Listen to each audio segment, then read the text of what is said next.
అందరికీ నమస్కారం. నిన్న ఏదైతే నా బర్త్డే పార్టీ జరిగిందో ఒక చిన్న ఇంట్లో పార్టీ లాగా ఒక ఫ్యామిలీ ఫంక్షన్ లాగా జరుపుకోవాలన్న ఒక ఉద్దేశంతో ఆ రిసార్ట్లో మా అమ్మా నాన్నల కోరిక మేరకు మా అమ్మా నాన్నలతో కలిసి మా ఫ్యామిలీ మెంబర్స్తో కలిసి నేను జరుపుకోవడం జరిగింది. అక్కడ మా అమ్మా నాన్న ఫ్రెండ్స్, మా ఫ్యామిలీ ఫ్రెండ్స్, మా టీమ్ మెంబర్స్ మాత్రమే ఉండడం జరిగింది. అండ్ అట్లనే లిక్కర్ ఉండడం జరిగింది, సౌండ్ సిస్టమ్ ఉండడం జరిగింది. సో సౌండ్ సిస్టమ్కి లిక్కర్కి పర్మిషన్ తీసుకోవాలని చెప్పి నాకు అస్సలు అవగాహన లేదు, ఐడియా కూడా లేదు. అది అనుకోకుండా సడన్గా ప్లాన్ చేసుకొని వెళ్ళిపోవడం జరిగింది అక్కడ. సో అందుకు నాకు అవగాహన లేదు, లేకుంటే నేను డెఫినెట్లీ నేను తీసుకునేదాన్ని. నాకు అసలు గైడెన్సీయే లేదు. ఎవరైనా గైడ్ చేసినా కూడా నేను పర్మిషన్ తీసుకునేదాన్ని, లేకపోతే నేను ఎందుకు ఇలా తెలిసి చెయ్యను కదా. సో ఇదంతా ఇలా తెలిసి అయితే నేను తప్పు చేయలేదు, తెలియకుండా ఇది జరిగిపోయింది.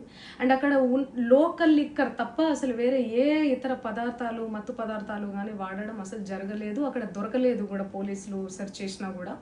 అండ్ అక్కడ ఎవరికైతే పాజిటివ్ వచ్చింది అని చెప్పి పోలీసులు చెప్తున్నారో ఆయన ఎక్కడో ఒక చోట తీసుకున్నాడు, ఎప్పుడో తీసుకున్నాడు అని చెప్పి తేలిందని చెప్పి పోలీసులే చెప్పారు.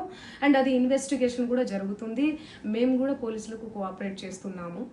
అండ్ నేను ఎందుకు ఇలా చేస్తాను, అసలు నాకు తెలిసి ఎందుకు చేస్తాను, మా అమ్మా నాన్నలతో దట్టు మా అమ్మా నాన్నలు పెట్టుకొని ఇలాంటివి నేను ఎంకరేజ్ చేస్తానా, ఇలాంటివి చెప్పండి.